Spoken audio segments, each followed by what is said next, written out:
إن الحمد لله نحمده ونستعينه ونستغفره ونعوذ بالله من شرور أنفسنا ومن سيئات أعمالنا من يهده الله فلا مضل له ومن يضلل فلا هادي له وأشهد أن لا إله إلا الله وحده لا شريك له وأشهد أن محمدا عبده ورسوله يا أيها الذين آمنوا اتقوا الله حق تقاته ولا تموتن إلا وأنتم مسلمون يا أيها الناس اتقوا ربكم الذي خلقكم من نفس واحدة وخلق منها زوجها وبث منهما رجالا كثيرا ونساء واتقوا الله الذي تساءلون به والأرحام إن الله كان عليكم رقيبا يا أيها الذين آمنوا اتقوا الله وقولوا قولا سديدا يصلح لكم أعمالكم ويغفر لكم ذنوبكم ومن يطع الله ورسوله فقد فاز فوزا عظيما أما بعد فإن أصدق الحديث كتاب الله وخير الهدي هدي محمد صلى الله عليه وآله وسلم وشر الأمور محدثاتها وكل محدثة بدعة وكل بدعة ضلالة وكل ضلالة في النار وبعد وزين دروم بمرسيس الله سبحانه وتعالى أرسى نامن صنشة تي ستوديوم أتي مسويم حديثة رسول الله صلى الله عليه وآله وسلم edhe Allahu subhanahu wa ta'ala ka veçu këtë umetin e Muhammedit sallallahu alaihi wasallam me isnad, dihet transmetues të hadithit deri te Rasulullahi sallallahu alaihi wasallam, gjithë kush janë, dhe i mësojmë do thot hadithet në mënyrën më të mirë drejt deri te Rasulullahi sallallahu alaihi wasallam, edhe në këto kohë që janë shumë larg nga koha e të dërguarit të Allahut sallallahu alaihi wasallam. Neve kemi mundësi të lidhemi direkt me të dërguarin Allahu sallallahu alaihi wasallam në hadithet e tij që na i ka lënë sallallahu wasallamu alaihi. E vëllazit mirë dina që shokët e Muhamedit sallallahu alaihi sahabat vit e tij janë mundu shumë për hadith. Dhe ka pas prej tyre që një muaj të tërë kanë udhëtuar për me dëgjuar një hadith të vetëm. Ne duhet të mundohemi dhe ne duhet të mundohem gjithsesi të kërkojmë dituri. Mirë po, alhamdulillah, tani dituria është bërë e lehtë. Dituria është bërë e lehtë dhe mund të arrihet lehtë. Mirë po, janë të pakët ata të cilët mundohen. Janë të pakët ata të cilët mundohen për të arritur diturinë. Sonte me lejen e Allah subhanahu wa taala do të vazhdojmë me hadithet e Imam Malikut rahimahullah. Dhe do të fillon vajzëm derisa të hynë në lidhje. Tani hyri në lidhje Musliu, Allah e nderoft, Allah e forcoft. Dhe tani fillojmë me leximin. Bismillah, Sheikh Musli. Bismillah, wassalatu wassalamu ala rasulillah. باب ما جاء في المسح بالرأس والأذنين. عن مالك عن نافع أن عبد الله بن عمر كان يأخذ الماء بإصبعيه لأذنيه. Tani Imam Maliku do thot vazhdon të flas për edhe të përcjell hadithe dhe thënie të sahabive dhe për abdestin, Dhe tregon tani thot bab ma jaa yani ma jaa fi al-mashi bil-ra's wal-udhunayn. Çka ka ardhur në atë se të bëhet mes në kokë dhe në vesh, në vesh. Nga se ka në hadith për gamën e sasën që për gamën e sasën më thënë el-udhunani min al-ras, të dy veshët janë pjesë të kokës, kështu që jepja mes veshëve është pjesë e kokës. Tregon këtë transmetimin që është mauquf, do thotë transmetim mauquf që nuk është nga Rasulullah sallallahu, po tregon një transmetim nga Abdullah ibn Umeri që ai ka marrë ujë me dy gishtat e tu për me marrë për vesh, domethënë ka marrë ujë të ri, jo vetëm ujë e kokës, por ka marrë ujë të ri për të marrë mes në kokë. Ky është veprimi i Abdullah ibn Umerit radhiyallahu ta'ala anhuma. Mirë po, veprimi i Rasulullahi sallallahu alaihi wasallam ka qenë që kur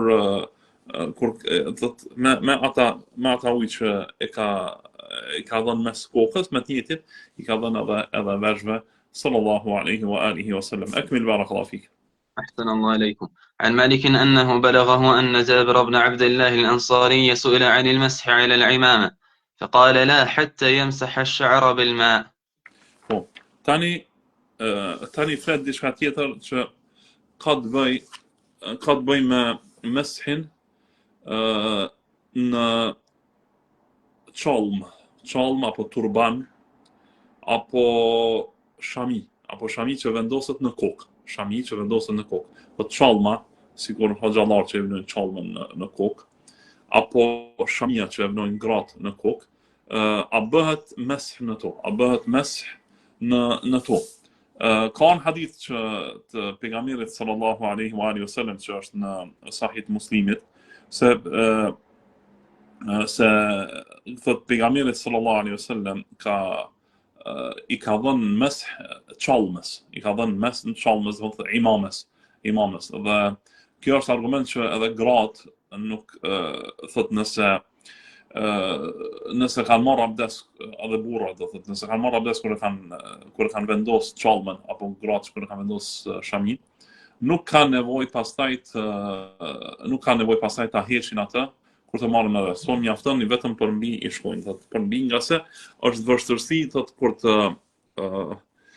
kur të vendoset çalma, të vendoset shamia, është pak a zor të hiqet për të bërë mes, prandaj mjafton me vonë. Mirë, po ka pas disa prej selefit që kanë pas mendimin që nuk bën pa dhënë mes kokës drejt për drejt, dhe këto me siguri nuk i ka mrija i hadithi i Rasullullah sallallahu alaihi wasallam. Këto e përmend një Jabir ibn Abdullah al-Ansari radhiyallahu anhu, mendimin e Jabir ibn Abdullah al-Ansarit radhiyallahu ta'ala anhu, që është pyet për një dhënë mes imamës dhe çalmës së burrit.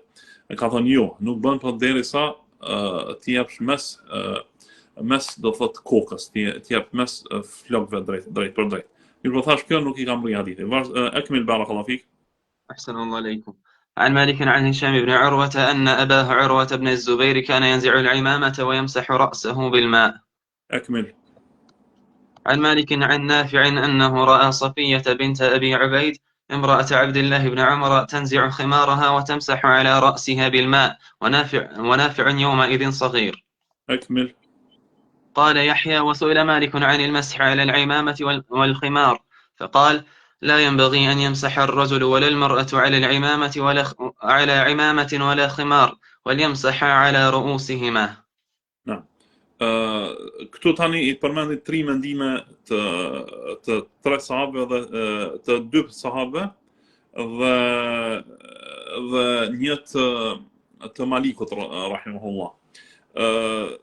Transmeton më së pari nga Urwa ibn Zubairi, që Urwa ibn Zubairi thot ka qenë të pejtavenve që kur ka ardhur te imamët, thot e ka hik imamën dhe I ka dhënë mes kokës. Nga se nuk e ka arrit hadithi I pejgamberit sallallahu alaihi wasallam që është në Sahih të Muslimit. Po ashtu Nafi tregon që ka pas Safijen bint Abi Ubaid, që ka qenë gruaja e Abdullah ibn Umerit, e Nafi ka qenë rob I Abdullah ibn Umerit, ka thënë që e ka pa atë që kur ka marrë abdes e ka hiq shamin e saj dhe e ka dhënë mes kokës. I ka dhënë mes kokës, do thotë pasi që e ka hiq shamin, edhe përmendës se Nafi në atë kohë ka qenë I vogël. Do thotë nuk ka qenë akoma në bylyk dhe e ka pa gruan e zotrisë së vet pa shami. E ka pa gruan e zotrisë së vet pa shami. Dhe e tregon këtë mendim. Pastaj pyetja tjetër është që Maliku është pyet për meshin në çalm dhe në shami të gruas. E ka thënë nuk bën që njeriu e as gruaja, thotë nuk bën që as burri, as gruaja të japin mes as shamis, as çalmës e as shamis, por duhet që të japin mes kokës së tyre përmbi. Akmil barakallahu fik. أحسن الله إليكم. قال يحيى وسئل مالك عن رجل توضأ فنسي أن يمسح رأسه حتى جف وضوءه قال أرى أن يمسح برأسه وإن كان قد صلى أن يعيد الصلاة.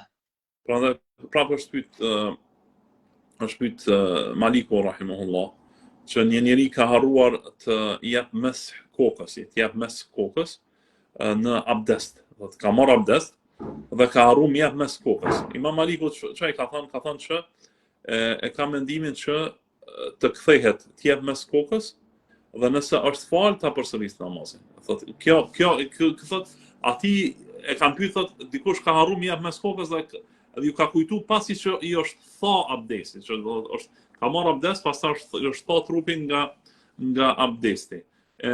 Ai i ka thënë kështu, ka thënë kthe dhe të jep mes, vetëm mes le të jep dhe të përsëris namazin nëse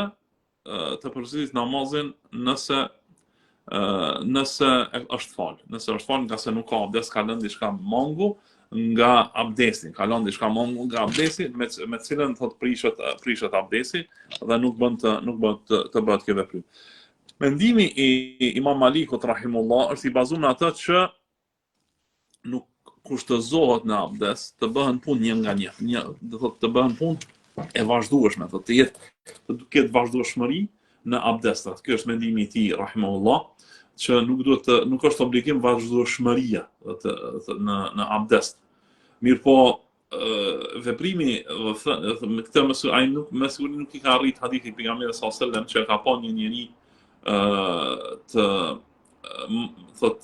që ka pas një pjesë sa një dirhem, sa një parë e argjendit, e ka pas pa prek, nuk e ka lak uji, dhe ka urdhëruar pejgamberi sallallahu alajhi wasallam ta përsërisë abdestin dhe namazin, ta përsërisë abdestin dhe namazin. Kjo është argument që nëse ke lënë diçka nga abdesti, nga obligimet e abdestit, atëherë duhet dhe është tha, abdesti ka mbaruar abdesti, duhet ta përsërisësh abdestin. Allahu di më së miri. أكمل بارك الله فيك. أحسن الله إليكم. باب ما جاء في المسح على الخفين. عن مالك عن ابن شهاب عن عباد بن زياد وهو من ولد المغيرة بن شعبة عن أبيه المغيرة بن شعبة أن رسول الله صلى الله عليه وسلم ذهب لحاجته في غزوة تبوك. قال المغيرة: فذهبت معه بماء فجاء رسول الله صلى الله عليه وسلم فسكبت عليه الماء فغسل وجهه ثم ذهب يخرج يديه من كمي جبته فلم يستطع من ضيق كمي الجبة فأخرجهما من تحت الجبة فغسل يديه ومسح برأسه ومسح على الخفين. فجاء رسول الله صلى الله عليه وسلم وعبد الرحمن بن عوف يؤمهم وقد صلى لهم ركعة، فصلى رسول الله صلى الله عليه وسلم الركعة التي بقيت عليهم ففزع الناس، فلما قضى رسول الله صلى الله عليه وسلم صلاته قال: أحسنتم. طيب. Tani kë Imam Maliku rahimahullah po flet për meshin në khufejn. Mes në khufejn do thotë japet mes të përshkruhet me dur të lagd çorapet apo gjërat mestet. Mestet janë gjërat që mbath të cilat mbathen në këmbë, vishën në këmbë. Çorap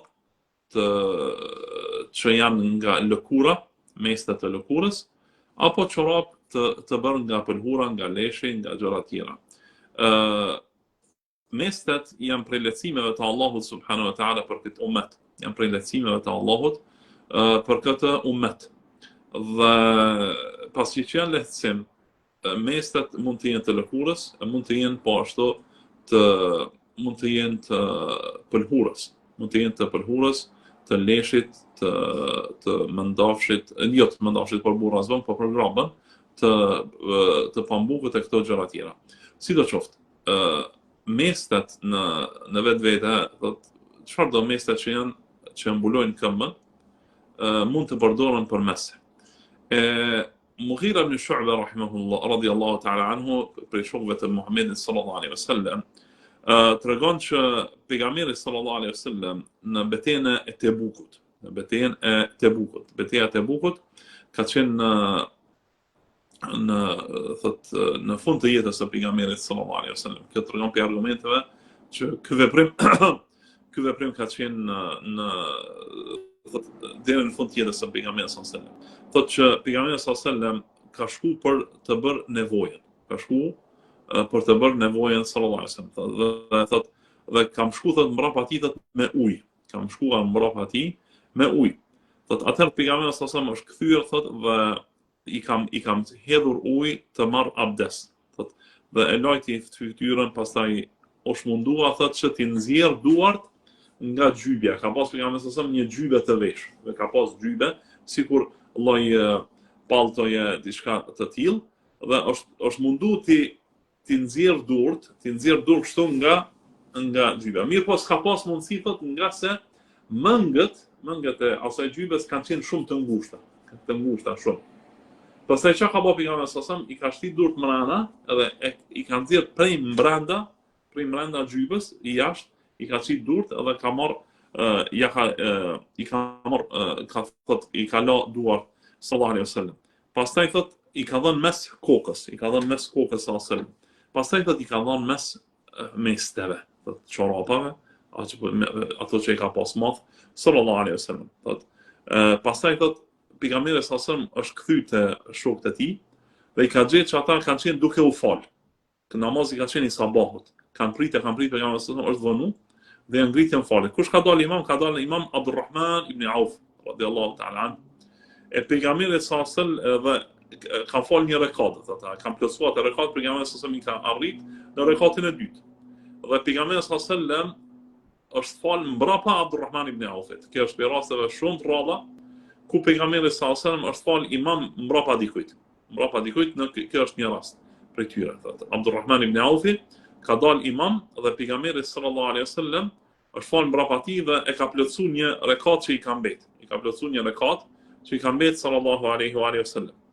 Pastaj thot pejgamberi sallallahu alaihi wasallam masi ka dhënë selam Abdulrahman ibn Aufi, e ka plotësuar dhe një rekat që i ka mbet.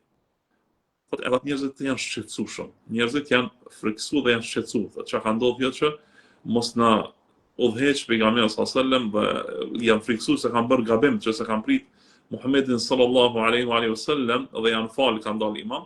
Atëherë kur e ka mbaruar namazin pejgamberi sallallahu alaihi wasallam ka thënë ahsantum, keni bërë mirë që keni qit imamin dhe jeni fal nga se vakti ka mund të dalë, ka qenë dhe kështu mirë keni vepruar.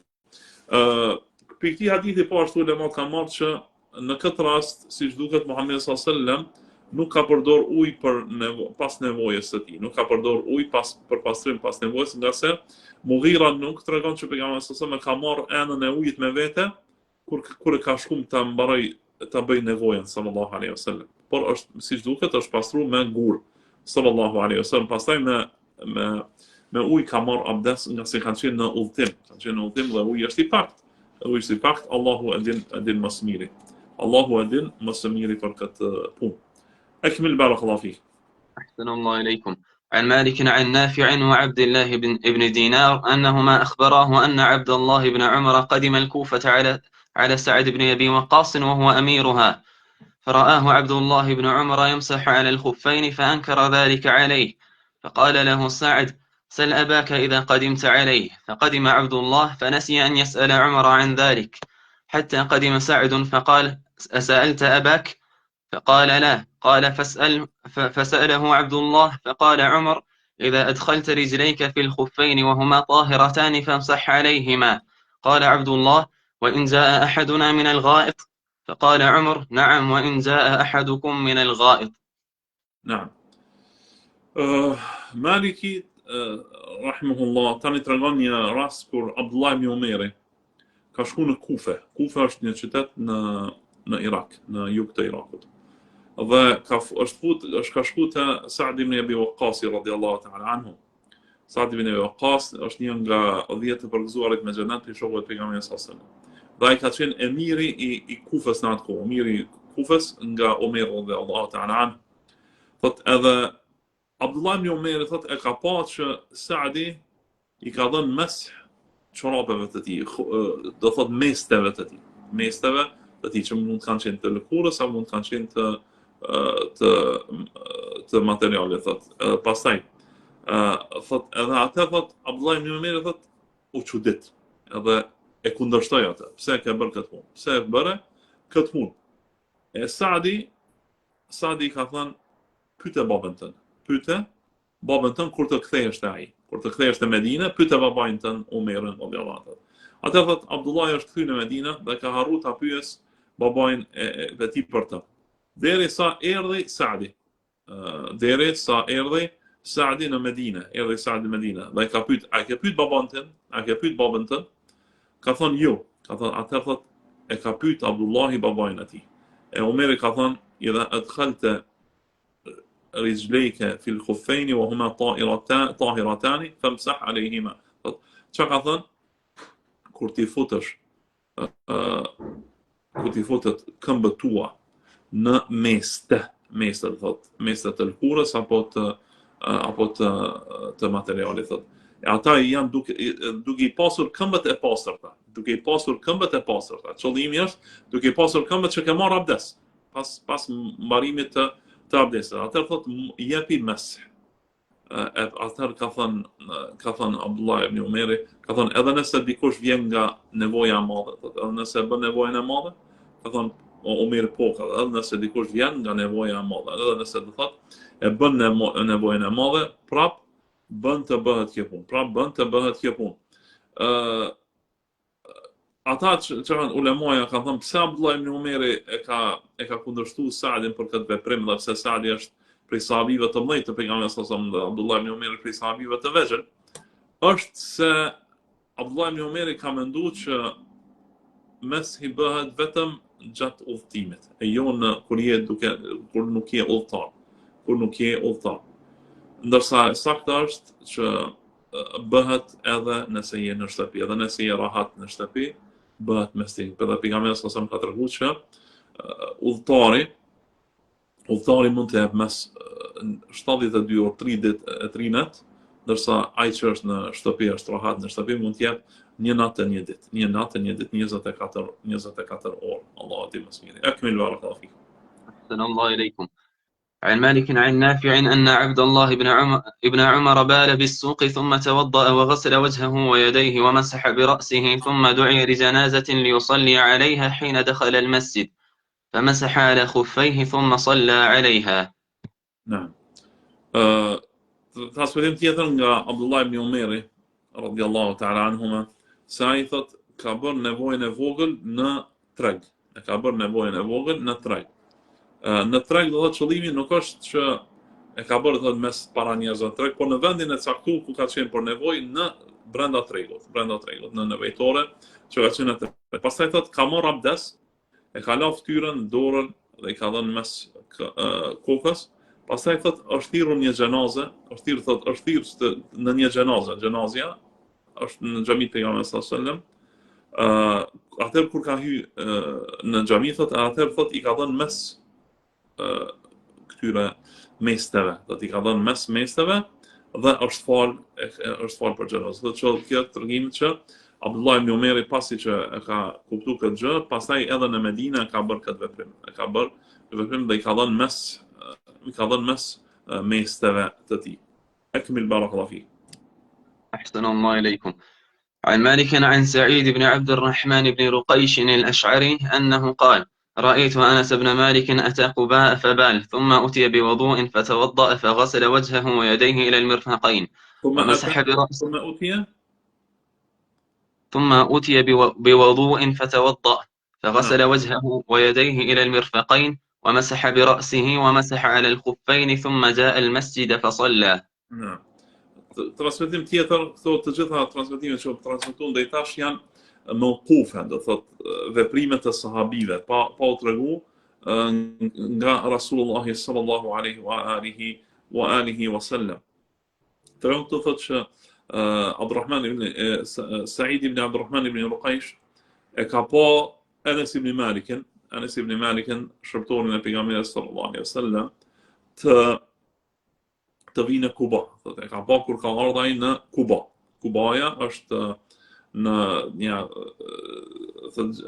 fshati në hyrje të Medinës, vendi ku në fillim është vendosur së pari pejgamberi para se të shkojë në Medinë, tash është bërë pjesë përbërëse e Medinës, pasi që është zmadhu Medina e Rasulullahit sallallahu alaihi wasallam.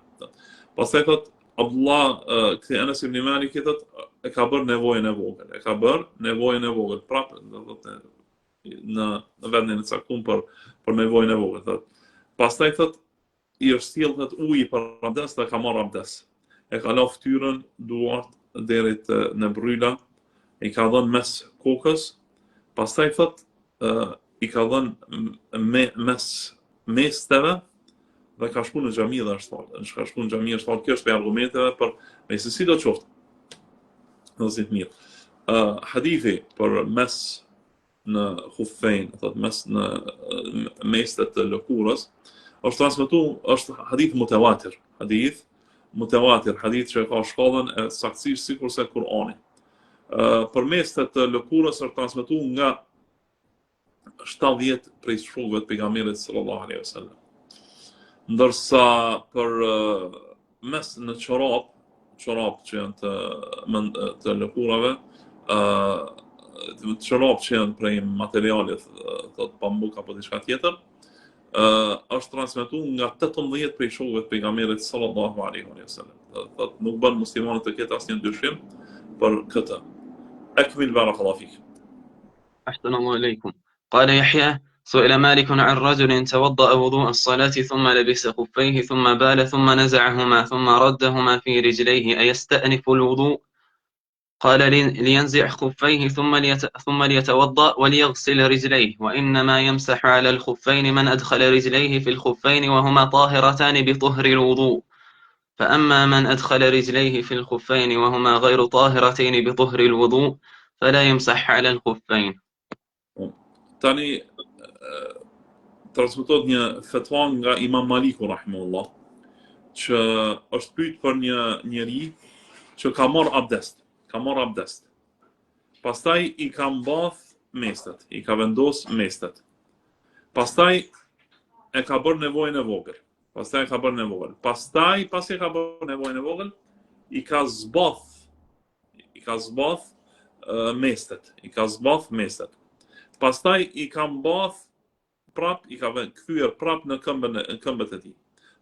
Ky ka thënë, ky person a e fillon abdesin nga fillimi? Ka thënë Imam Maliku rahimahullah, ka thënë leti heq mestet, pastaj le të merr abdes dhe le t'i lan këmbët. Ai që dhe ka thënë pastaj nga se ai që jep mes mesteve është ai person që i ka fut mestet duke pas abdes të plot. Të ndërsa kush i mbath mestet duke mos pas abdes të plot, thot nuk bën të jep mes mesteve. Thot mestet përdoren pasi që ti mbathësh duke pas abdes. E nëse e prish abdesin, pastaj i zbath, mos ki abdes, edhe pastaj i mbath prap, pa pas abdes, nuk bën të jap meste, nuk bën të jap mes mesteve. Akmil barakallahu fik. أحسن الله إليكم. قال يحيى: وسئل مالك عن رجل توضأ عليه خفاه فسهى عن المسح على الخفين حتى جف وضوءه وصلى، قال ليمسح على خفيه وليعيد الصلاة ولا يعيد الوضوء. Imam Maliku do të prapë shkruaj një njeri që i ka pas mestet, mirë po ka harru, është habit dhe ka harru të jep me mes. Ka marrë abdes, gjithë abdesin, mirë po ka harru të marrë abdes dhe i është kujtu pasi që i është tha abdesi.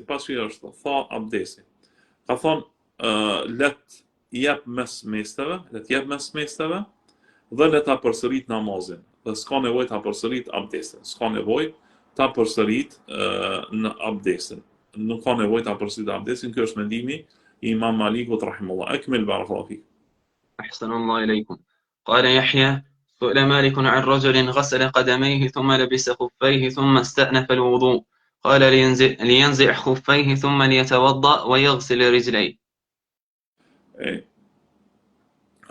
Imam Maliku prap është pyet për një njeri që i ka la këmbët. Do të çka ka bën? Mas pari I ka la këmbët. Pastaj I ka mbath mestet. Pastaj ka fillu abdestin. Ka fillu pastaj abdestin. Thot, çka ka bën? Ka thënë, le t'i heq mestet dhe të marr abdest edhe t'i lan këmbët. Pse kjo? Nga se ky person I ka mbath mestet para se me marr abdest. Para se me marr abdest. Thot, I ka la mas pari këmbët, e këmbët lahen në fund të abdestit, jo në fillim. E I ka la këmbët e I ka mbath mestet. Pastaj ka fillu me marr abdest. Ka thonë jo. Thot, le t'i zbath mestet, të merr abdest, e në fund t'i lan këmbët, pastaj e përdor. Allah ndër. Ekmil barakallahu fik. أحسن الله إليكم. باب العمل في المسح على الخفين. عن مالك عن هشام بن عروة أنه رأى أباه يمسح على الخفين قال وكان لا يزيد إذا مسح على الخفين على أن يمسح ظهورهما ولا يمسح بطونهما. نعم.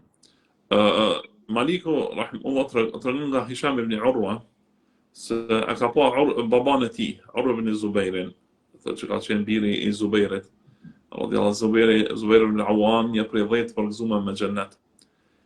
Urwa ka qenë një prej tabenëve dhe prej ulemave të Medinës në kohë tabenëve. Thotë këtë Hishami thotë djali I Urwa se ka pa babain e tij, Urwa kur ka jap mes,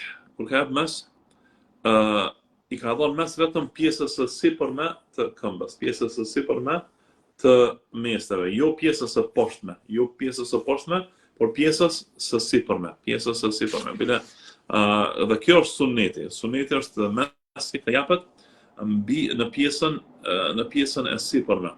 Bile është transmetuar nga Aliu radhiyallahu ta'ala anhu që ka thënë që po të kishte qenë feja me logjik, po të kishte qenë feja gjë që njeriu e përdor logjikën për në veprimet e tij, atëherë meshi do të kishte qenë poshtë mesteve, jo mbi meste. Nëse poshtë mesteve ti ec me to, mund të bën pa pasra gjë, logjika, nëse mund të futet logjika në fe, do të ishte që mes të japim poshtë. Mirë po, no, suneti është sipër. Akmil barakallahu fik. أحسن الله إليكم. عن مالك أنه سأل ابن شهاب عن المسح على الخفين كيف هو فأدخل ابن شهاب إحدى يديه تحت الخف والأخرى فوقه ثم أمرهما. قال يحيى قال مالك وقول ابن شهاب أحب ما سمعت إلي في ذلك. Imam Maliku tregon se yani Muhammad Shihab az-Zuhri është pyetur se si të bëhet meshi në meste. Atëherë thot Ibn Shihabi që ka qenë për ulemave të tabeinëve, ulema më të mëdhenj të tabeinëve, çka ka bën? Ka thënë ka marr një dorë e ka fut nën meste, e tjetrën dorë mbi meste, dhe pastaj ka përshkruar mesin, nga poshtë e nga lart, dhe Maliku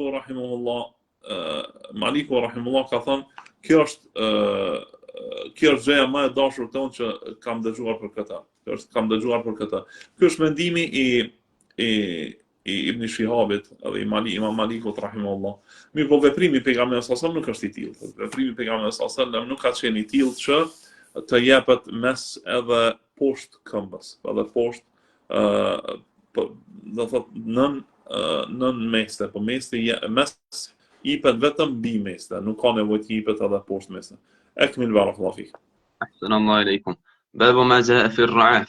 عن مالك عن نافع أن عبد الله بن عمر كان إذا رعف انصرف فتوضأ ثم رجع فبنى ولم يتكلم. نعم أكمل. عن مالك أنه بلغه أن عبد الله بن عباس كان يرعف فيخرج فيغسل الدم عنه ثم يرجع فيبني على ما قد صلى. أكمل. عن مالك عن يزيد بن عبد الله بن قصيط الليثي أنه رأى سعيد بن المسيب رعف وهو يصلي فأتى حجرة أم سلمة زوج النبي صلى الله عليه وسلم فأتي بوضوء فتوضأ ثم رجع فبنى على ما قد صلى. Tani po flet për gjakun që del nga huna. Gjakderdhja nga huna. Kur dikush ka gjakderdhje nga huna, si të veproj. si të veprojnë. Dhe tregon një transmetim nga Abdullah ibn Umeri, nga Ibn Abbasi, edhe nga Said ibn Musayyab. Abdullah ibn Umeri, Ibn Abbasi janë tabiin, Said ibn Musayyab nga Abdullah ibn Umeri dhe Abdullah ibn Abbasi janë prej sahabive. Dhe janë të dy djemë të sahabive, ndërsa Said ibn Musayyab është nga tabiinët. Të tre rastet që kanë ndodhur këtyre kanë qenë duke u falë të tret, dhe i ka dalë gjak nga huna, kanë pas gjakderdhe nga huna, dhe çfarë kanë vepru, thot kanë shku, kanë la hunën, kanë transmetim që kanë të wadda, kanë marrë abdes. Mirë po kuptimi është që është larje, do thotë kanë la vetëm hunën, se nga se s'ka nevojë të mirët abdes, por vetëm nëse del gjak nga huna, nga se nuk prishet abdesi me dalje të shërmendimi më i saktë me dalje të gjakut nga huna. Dhe thot kanë shku, i kanë la vetë atë pjesën edhe janë kthy në namaz në pjesën ku kanë mbet. Në pjesën ku kanë mbet, thot, për shembull ka qenë në rekatin e dytë, ka vazhduar aty ku ka shku. Kështu kanë vepruar të tretë. Akmil barakallahu fik. الله إليكم. باب العمل في الرعاة. عن مالك عن عبد الرحمن بن حرملة الأسلمي أنه قال: رأيت سعيد بن المسيب يرعف فيخرج منه الدم حتى تختضب أصابعه من الدم الذي يخرج من أنفه ثم يصلي ولا يتوضأ. أكمل. عن مالك عن عبد الرحمن بن المزبر أنه رأى سالم بن عبد الله يخرج من أنفه الدم حتى تختضب أصابعه ثم يفتله ثم يصلي ولا يتوضأ. نعم. Transmeton këto dy transmetime tjera nga dy pej tabiinëve, nga Said ibn Musayyib edhe nga Salim ibn Abdullah, Salim djali Abdullahit ibn Umerit, të Umerit radhiyallahu anhuma, që të dy thotë kanë pas gjakderdhje nga huna, gjakderdhje të lehtë nga huna, dhe nuk e kanë prish abdesin, nuk kanë dalë nga namazi, dhe nuk e kanë ndruar abdesin, kjo do thotë nëse ka qenë e lehtë kjo, dhe nuk ka qenë e shumtë, dhe nuk e kanë prish abdesin, Allahu e di më së miri. Akmil barakallahu fik. أحسن الله إليكم. باب العمل في من غلبه الدم من جرح أو رعاة.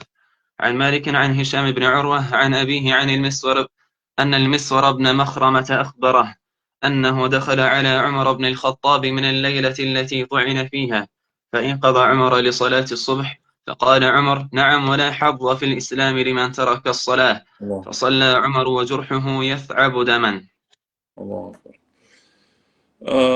Këto është një transmetim tjetër nga Umir radhiyallahu ta'ala anhu, që Al-Misr ibn Makhrama i ka tregu, është futur Umir radhiyallahu anhu në natën në të cilën është lëndu, nga se Umir radhiyallahu anhu e kanë plagos për vdekje gjatë namazit të sabahit. Pastaj ka jetu Umir radhiyallahu anhu deri në ditën tjetër, dhe ditën tjetër kur është bë namazi sabahit, ka shku Misr ibn Makhrama që ta zgjoj Umirin për gjumë, nga gjumi, që të falë namazin e sabahit, Dhe Umir duke qenë i plagosur, çka ka thënë? Ka thënë: "Na'am, wala hadha fil Islam liman taraka as-salat." Po, ka thënë. Edhe s'ka kush gjë në Islam, nuk i takon gjë nga Islami atij që e lën namazin. Nuk i takon gjë nga Islami atij që e lën namazin. Nga se lënja namazit është vepër e kufrit. Dhe lënja namazit është punëve më të këqija. Prandaj Umir radhiyallahu anhu ka thënë këtë fjalë, që edhe për këtë arsye kapitabinë ka pasur që kanë thënë: "Ma kana ashabu Muhammad sallallahu alaihi wasallam yarawna shay'an min al-a'mali tarkuhu kufrun illa as-salat." Shokët e pejgamberit nuk e shikonin lënien e një gjëje që është një vepër të jetë kufër përveç namazit. Nga se lënja namazit është vepër kufri, vepër e mosbesimtarëve. Dhe këtë ka thënë Umar radhiyallahu anhu, thotë nuk ka gjë nga Islami për atë i cili e lën namazin. E lën namazin. Bëhet sikurse Faraoni edhe Abu Jahli edhe mosbesimtarët të cilët nuk falen, nuk bën të jetë ashtu muslimani, por muslimani duhet të jetë namazli. Dhe pastaj thotë është fal Umeri edhe thotë gjaku i rrjedhte nga plaga. Gjaku i rrjedhte nga plaga. Duke i rrjedh gjaku nga plaga, është fal Umeru dhe Allah. Do thotë nëse gjaku është i shumt, edhe njeriu nuk ka mundësi ta kontrolloj, qoftë nga huna, qoftë nga plaga, atëherë nëse ka mundësi merr abdes, edhe pastaj falet edhe nëse vazhdon të dal gjaku, edhe nëse vazhdon të dal gjaku. Akmil barakallahu fik. أحسن الله إليكم. عن مالك عن يحيى بن سعيد أن سعيد بن المسيب قال: ما ترون في من غلبه الدم من رعاف فلم ينقطع عنه؟ قال يحيى بن سعيد: ثم قال سعيد بن المسيب: أرى أن يومئ برأسه إيماء. قال يحيى: قال مالك: وذلك أحب ما سمعت إلي في ذلك. Është në transmetim tjetër nga Said ibn al-Musayyib rahimahullah, që është pyet për një njeri që ka shumë gjakdere të hunës. Thotë ka shumë gjakdere të hunës, ka gjakdere të madhe të hunës. Çfarë të veproj dhe nuk i ndërprej do thotë gjakdere. Ai ka thënë Said ibn al-Musayyib, thotë e ka mendimin që ai vetëm të jap shenjë me kokë, dhe ashtu të falet, mos bëj ruku e sujud, mos bëj ruku e sejdë. Po të falet ashtu ose shtrir ose diçka që ti largohet gjakdera, nga se gjakdera e hunës shtohet nëse bjen në ruku, bjen në sejdë, lëviz. Prandaj rrin shtrir dhe ashtu ndalet gjakdera. Ky Maliku rahimahullah thotë kjo është prej gjërave që më ka pëlqyer më së shumti edhe kam dëgjuar më së miri për këtë punë. Yalla bismillah akmil. أحسن الله إليكم. باب الوضوء من المدي. عن مالك عن أبي النضر مولى عمر بن عبيد الله عن سليمان بن يسار عن المقداد بن الأسود أن علي بن أبي طالب أمره أن يسأل له رسول الله صلى الله عليه وسلم عن الرجل إذا دنا من أهله فخرج منه المدي ماذا عليه؟ قال علي: فإن عندي بنت رسول الله صلى الله عليه وسلم وأنا أستحي أن أسأله. قال المقداد بن الأسود: فسألت رسول الله صلى الله عليه وسلم عن ذلك فقال: إذا وجد ذلك أحدكم فلينضح فرجه بالماء ثم ليتوضأ وضوءه للصلاة. Tani duke fol për medhi. Medhi është lëng që del për shkak të kënaqësisë seksuale, që thot, nëse njeriu thot afrohet me familjen e vete dhe thot mund të dalë një lëng që është para daljes së spermës, lëng që del pa vrull nga organi seksual i mashkullit apo i femrës. Dhe është lëng sikur ngjitës i bardhë dhe është lëng thot që del thot para daljes së spermës, edhe ose kryesori është lëng që del nga kënaqësia ose nga afrimi apo nga loja seksuale. Dhe në këtë transmetim është që Aliu radhiyallahu an e ka pyet pejgamberin sallallahu alaihi wasallam, por nuk e ka pyet direkt, nga se i ka ardhur turp nga Rasulullah sallallahu alaihi wasallam, nga se ka qenë dhëndër i tij, ka pas çikën e pejgamberit sallallahu alaihi wasallam Fatimen, e ka pas grua, dhe i ka ardhur rënd ta pyes drejt për drejt vjetrin e tij pejgamberin sallallahu alaihi wasallam, që ka pas djalë të mixhës, dhe e ka dërgu Miqdad ibn al-Aswad ta pyes pejgamberin sallallahu alaihi wasallam se çfarë të bën një njeriu që çfarë të bën ai burr i cili afrohet gruas së tij dhe i del prej tij me dhiu, çfarë të bëj? Atë pejgamberi sallallahu alaihi wasallam ka thënë Miqdadi thotë kam pyet pejgamberin sallallahu alaihi wasallam, dhe pejgamberi sallallahu alaihi wasallam ka thënë, nëse dikush e gjen këtë, ka thënë, atëherë le ta spërkas organin e tij, spërkat me ujë organin e tij, ta lajë, do të thonë pastaj le të merr abdes siç mirët abdes për namaz. Do të kjo është gjë që e prish abdesin dhe duhet të lahet organi seksual dhe pastaj të mirët abdes.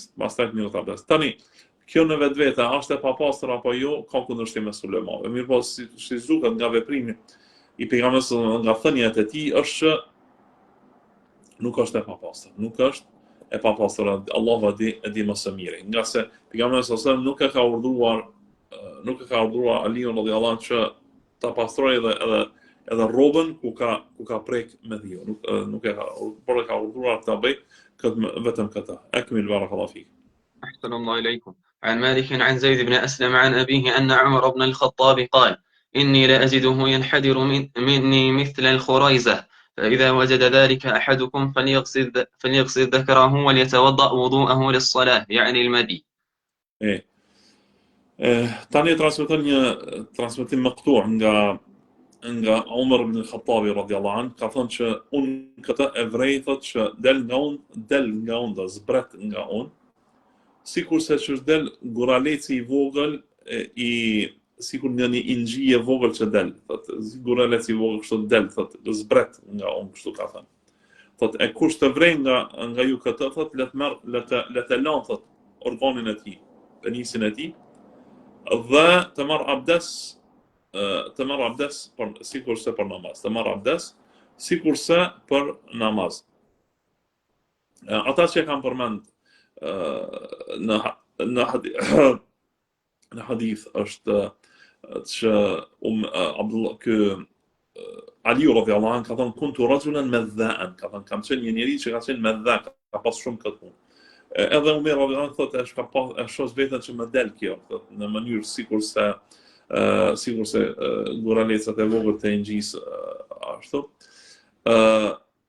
Këta që kanë thënë ulemaja, kanë thënë kjo tregon që ata kanë qenë burra të fortë, kanë pas epsh të madh dhe kanë qenë burra të fortë. Aliu radhiyallahu anhu ka qenë burr i fortë, mashkull i fortë, dhe Umar radhiyallahu anhu po ashtu ka qenë mashkull i fortë.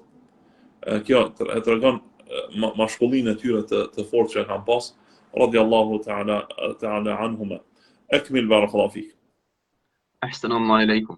عن مالك عن زيد بن أسلم عن جندب مولى عبد الله بن عياش المخزومي أنه قال: سألت عبد الله بن عمر عن المذي فقال: إذا وجدته فاغسل فرجك وتوضأ وضوءك للصلاة. Tani transmeton një transmetim nga Abdullah ibn Umar radhiyallahu ta'ala anhuma, që është pyetur për medhiun, është pyetur për këtë medhiun, dhe ai ka thënë se gjen ato, ka thënë laje organin tënd, pastaj merr abdes ashtu siç merr abdes për namaz. Akmil barakallahu fik.